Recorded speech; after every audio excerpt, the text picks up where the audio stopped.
PART III. SWANN IN LOVE. 10. There was at this dinner, besides the usual party, a professor from the Sorbonne, one Brichot, who had met M. and Madame Verdurin at a watering place somewhere, and if his duties at the university and his other works of scholarship had not left him with very little time to spare, would gladly have come to them more often. For he had that curiosity, that superstitious outlook on life, which, combined with a certain amount of skepticism with regard to the object of their studies, earn for men of intelligence, whatever their profession, for doctors who do not believe in medicine, for schoolmasters who do not believe in Latin exercises, the reputation of having broad, brilliant, and indeed superior minds. He affected, when at Madame Verdurin's, to choose his illustrations from among the most topical subjects of the day, when he spoke of philosophy or history, principally because he regarded those sciences as no more, really, than a preparation for life itself, and imagined that he was seeing put into practice by the little clan what hitherto he had known only from books, and also, perhaps, because having had drilled into him as a boy, and having unconsciously preserved a feeling of reverence for certain subjects, he thought that he was casting aside the scholar's gown when he ventured to treat those subjects with a conversational license, which seemed so to him only because the folds of the gown still clung. Early in the course of the dinner, when M. de Forceville, seated on the right of Madame Verdurin, who in the newcomer's honor had taken great pains with her toilette, observed to her, "Quite original, that white dress." The doctor, who had never taken his eyes off him, so curious was he to learn the nature and attributes of what he called a deux, and was on the lookout for an opportunity of attracting his attention, so as to come into closer contact with him, caught in its flight the adjective blanche, and, his eyes still glued to his plate, snapped out, "Blanche? Blanche of Castile?" Then, without moving his head, shot a furtive glance to right and left of him, doubtful, but happy on the whole. While Swann, by the painful and futile effort which he made to smile, testified that he thought the pun absurd, Forcheville had shown at once that he could appreciate its subtlety, and that he was a man of the world by keeping within its proper limits a mirth the spontaneity of which had charmed Madame Verdurin. "What are you to say of a scientist like that?" she asked Forcheville. "You can't talk seriously to him for 2 minutes on end. Is that the sort of thing you tell them at your hospital?" she went on, turning to the doctor. "They must have some pretty lively times there, if that's the case. I can see that I shall have to get taken in as a patient." "I think I heard the doctor speak of that wicked old humbug, Blanche of Castile, if I may so express myself. Am I not right, madame?" Brichot appealed to Madame Verdurin, who, swooning with merriment, her eyes tightly closed, had buried her face in her two hands, from between which, now and then, escaped a muffled scream. "Good gracious, madame, I would not dream of shocking the reverent-minded, if there are any such around this table, sub rosa. I recognize, moreover, that our ineffable and Athenian, oh, how infinitely Athenian, republic is capable of honoring in the person of that obscurantist old chic Capet, the first of our chiefs of police. Yes, indeed, my dear host, yes, indeed," he repeated in his ringing voice, which sounded a separate note for each syllable, in reply to a protest by M. Verdurin. The Chronicle of Saint Denis, in the authenticity of its information, is beyond question, leaves us no room for doubt on that point. No one could be more fitly chosen as patron by a secularizing proletariat than that mother of a saint, who let him see some pretty fishy saints besides, as Suger says, and that other great Saint Bernards of the sort, for with her it was a case of taking just what you pleased. "Who is that gentleman?" Forcheville asked Madame Verdurin. "He seems to speak with great authority." "What? Do you mean to say you don't know the famous Brichot? Why, he's celebrated all over Europe." "Oh, that's Brichot, is it?" exclaimed Forcheville, who had not quite caught the name. "You must tell me all about him," he went on, fastening a pair of goggle eyes on the celebrity. "It's always interesting to meet well-known people at dinner. But I say, you ask us to very select parties here. No dull evenings in this house, I'm sure." "Well, you know what it is really," said Madame Verdurin modestly. "They feel safe here. They can talk about whatever they like, and the conversation goes off like fireworks. Now Brichot this evening is nothing. I've seen him, don't you know, when he's been with me, simply dazzling, you'd want to go on your knees to him. Well, with any one else he's not the same man. He's not in the least witty. You have to drag the words out of him. He's even boring." "That's strange," remarked Faucheville, with fitting astonishment. A sort of wit like Brichot's would have been regarded as out and out stupidity by the people among whom Swann had spent his early life, for all that it is quite compatible with real intelligence; and the intelligence of the Professor's vigorous and well nourished brain might easily have been envied by many of the people in society who seemed witty enough to Swann. But these last had so thoroughly inculcated into him their likes and dislikes, at least in everything that pertained to their ordinary social existence, including that annex to social existence which belongs, strictly speaking, to the domain of intelligence, namely conversation, that Swann could not see anything in Brichot's pleasantries; to him they were merely pedantic, vulgar, and disgustingly coarse. He was shocked, too, being accustomed to good manners, by the rude, almost barrack room tone which the student in arms adopted, no matter to whom he was speaking.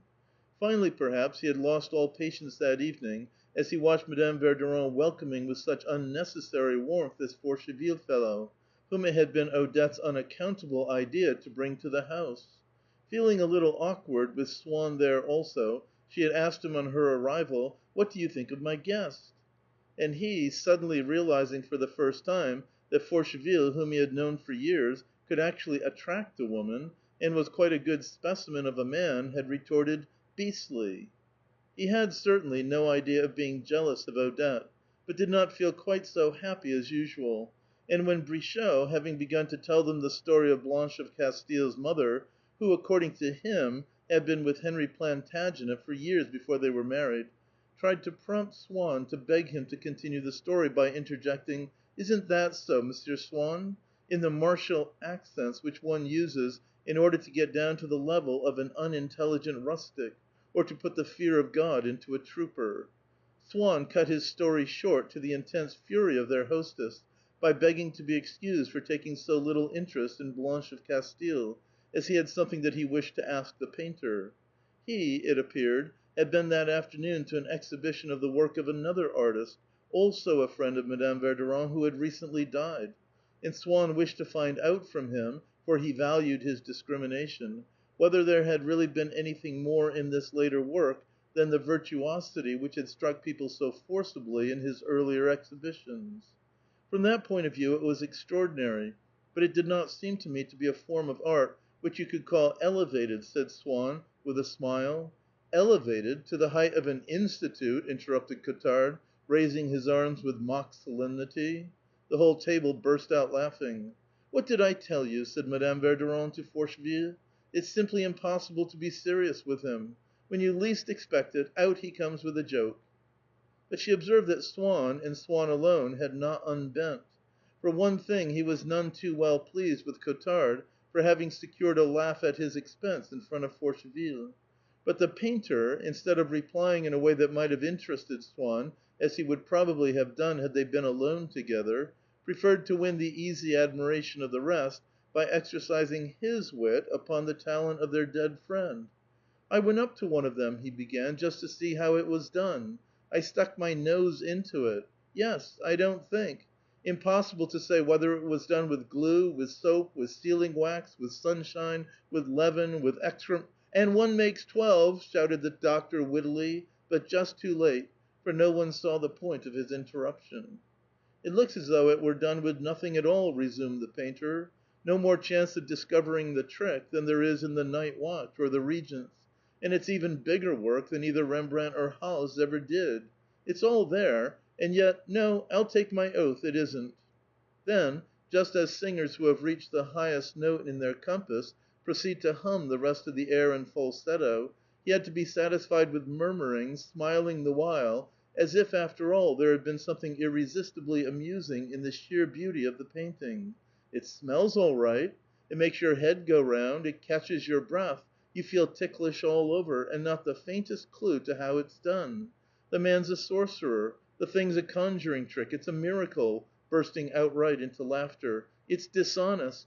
Then stopping, solemnly raising his head, pitching his voice on a double bass note which he struggled to bring into harmony, he concluded, "And it's so loyal."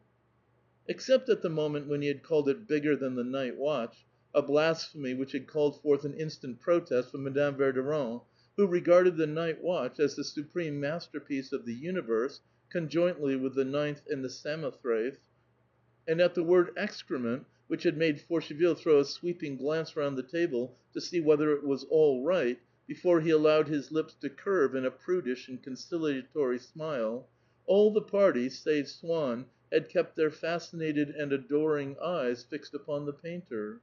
"I do so love him when he goes up in the air like that!" cried Madame Verdurin, the moment that he had finished, enraptured that the table talk should have proved so entertaining on the very night that Forcheville was dining with them for the first time. "Hello, you!" She turned to her husband. "What's the matter with you, sitting there gaping like a great animal? You know, though, don't you," she apologized for him to the painter, "that he can talk quite well when he chooses. Anybody would think it was the first time he had ever listened to you. If you had only seen him while you were speaking, he was just drinking it all in. And to morrow he will tell us everything you said without missing a word." "No, really, I'm not joking," protested the painter, enchanted by the success of his speech. "You all look as if you thought I was pulling your legs, that it was just a trick. I'll take you to see the show, and then you can say whether I've been exaggerating. I'll bet you anything you like, you'll come away more up in the air than I am." "But we don't suppose for a moment that you're exaggerating. We only want you to go on with your dinner, and my husband, too. Give Monsieur Biche some more sole. Can't you see his has got cold? We're not in any hurry. You're dashing round as if the house was on fire. Wait a little. Don't serve the salad just yet." Madame Cottard, who was a shy woman and spoke but seldom, was not lacking, for all that, in self-assurance when a happy inspiration put the right word in her mouth. She felt that it would be well received. The thought gave her confidence, and what she was doing was done with the object not so much of shining herself as of helping her husband on in his career. And so she did not allow the word "salad," which Madame Verdurin had just uttered, to pass unchallenged. "It's not a Japanese salad, is it?" she whispered, turning towards Odette. And then, in her joy and confusion at the combination of neatness and daring which there had been in making so discreet and yet so unmistakable an allusion to the new and brilliantly successful play by Dumas, she broke down in a charming girlish laugh, not very loud, but so irresistible that it was some time before she could control it. "Who is that lady? She seems devilish clever," said Forcheville. "No, it is not. But we will have one for you if you will all come to dinner on Friday." "You will think me dreadfully provincial, sir," said Madame Cottard to Swann. "But do you know, I haven't been yet to this famous Francillon that everybody's talking about. The doctor has been. I remember now, he told me what a very great pleasure it had been to him to spend the evening with you there, and I must confess I don't see much sense in spending money on seats for him to take me, when he's seen the play already. Of course, an evening at the Théâtre Français is never wasted, really; the acting's so good there always. But we have some very nice friends." Madame Cottard would hardly ever utter a proper name, but restricted herself to some friends of ours, or one of my friends, as being more distinguished, speaking in an affected tone, and with all the importance of a person who need give names only when she chooses, "who often have a box, and are kind enough to take us to all the new pieces that are worth going to. And so I'm certain to see this Francillon sooner or later, and then I shall know what to think. But I do feel such a fool about it, I must confess; for whenever I pay a call anywhere, I find everybody talking it's only natural about that wretched Japanese salad. Really and truly, one's beginning to get just a little tired of hearing about it," she went on, seeing that Swann seemed less interested than she had hoped in so burning a topic. "I must admit, though, that it's sometimes quite amusing, the way they joke about it. I've got a friend now who is most original, though she's really a beautiful woman, most popular in society, goes everywhere, and she tells me that she got her cook to make one of these Japanese salads, putting in everything that young Monsieur Dumas says you're to put in the play. Then she asked just a few friends to come and taste it. I was not among the favored few, I'm sorry to say. But she told us all about it on her next day. It seems it was quite horrible. She made us all laugh till we cried. I don't know. Perhaps it was the way she told it," Madame Cottard added doubtfully, seeing that Swann still looked grave. And imagining that it was perhaps because he had not been amused by Francillon, "Well, I dare say I shall be disappointed with it after all. I don't suppose it's as good as the piece Madame de Crécy worships, Serge Panine. There's a play, if you like, so deep, makes you think. But just fancy giving a receipt for a salad on the stage of the Théâtre Français. Now Serge Panine, but then, it's like everything that comes from the pen of Monsieur Georges Ohnet, it's so well written. I wonder if you know the Maître de Fourge, which I like even better than Serge Panine." "Pardon me," said Swann with polite irony, "but I can assure you that my want of admiration is almost equally divided between those masterpieces." "Really now, that's very interesting. And what don't you like about them? Won't you ever change your mind? Perhaps you think he's a little too sad? Well, well, what I always say is, one should never argue about plays or novels. Every one has his own way of looking at things, and what may be horrible to you is, perhaps, just what I like best." She was interrupted by Forcheville's addressing Swann. What had happened was, that while Madame Cottard was discussing Francillon, Forcheville had been expressing to Madame Verdurin his admiration for what he called the little speech of the painter. "Your friend has such a flow of language, such a memory," he had said to her when the painter had come to a standstill. "I've seldom seen anything like it. He'd make a first-rate preacher. By Jove, I wish I was like that. What with him and Monsieur Brichot, you've drawn two lucky numbers to night, though I'm not so sure that simply as a speaker this one doesn't knock spots off the professor. It comes more naturally with him, less like reading from a book. Of course, the way he goes on, he does use some words that are a bit realistic and all that, but that's quite the thing nowadays. Anyhow, it's not often I've seen a man hold the floor as cleverly as that, hold the spittoon, as we used to say in the regiment, where, by the way, we had a man he rather reminds me of you. You could take anything you liked, I don't know what, this glass, say, and he'd talk away about it for hours. No, not this glass. That's a silly thing to say, I'm sorry, but something a little bigger, like the Battle of Waterloo, or anything of that sort. He'd tell you things you simply wouldn't believe. Why, Swann was in the regiment then. He must have known him." "Do you see much of Monsieur Swann?" asked Madame Verdurin. "Oh, dear, no," he answered; and then, thinking that if he made himself pleasant to Swann, he might find favor with Odette, he decided to take this opportunity of flattering him by speaking of his favorite friends, but speaking as a man of the world himself, in a tone of good-natured criticism, and not as though he were congratulating Swann upon some undeserved good fortune. "Isn't that so, Swann? I never see anything of you, do I? But then, where on earth is one to see him? The creature spends all his time shut up with the La Tramway, with the Lomes, and all that lot." The imputation would have been false at any time, and was all the more so, now that for at least a year Swann had given up going to almost any house but the Verdurins. But the mere names of families whom the Verdurins did not know were received by them in a reproachful silence. Monsieur Verdurin, dreading the painful impression which the mention of these bores, especially when flung at her in this tactless fashion, and in front of all the faithful, was bound to make on his wife, cast a covert glance at her, instinct with anxious solicitude. He saw then that in her fixed resolution to take no notice, to have escaped contact altogether with the news which had just been addressed to her, not merely to remain dumb, but to have been deaf as well, as we pretend to be when a friend who has been in the wrong attempts to slip into his conversation some excuse which we should appear to be accepting should we appear to have heard it without protesting, or when some one utters the name of an enemy, the very mention of whom in our presence is forbidden. Madame Verdurin, so that her silence should have the appearance, not of consent, but of the unconscious silence which inanimate objects preserve, had suddenly emptied her face of all life, of all mobility. Her rounded forehead was nothing now but an exquisite study in high relief, which the name of those La Trémouille with whom Swann was always shut up had failed to penetrate. Her nose, just perceptibly wrinkled in a frown, exposed to view two dark cavities that were surely modeled from life. You would have said that her half open lips were just about to speak. It was all no more, however, than a wax cast, a mask in plaster, the sculptor's design for a monument, a bust to be exhibited in the Palace of Industry, where the public would most certainly gather in front of it and marvel to see how the sculptor, in expressing the unchallengeable dignity of the Verdurins, as opposed to that of the La Trémouille or Lomes, whose equals, if not indeed their betters, they were, and the equals and betters of all other bores upon the face of the earth, had managed to invest with a majesty that was almost papal the whiteness and rigidity of his stone. But the marble at last grew animated, and let it be understood that it didn't do to be at all squeamish if one went to that house, since the woman was always tipsy, and the husband so uneducated that he called a corridor a collidor. Part 3, Section 10,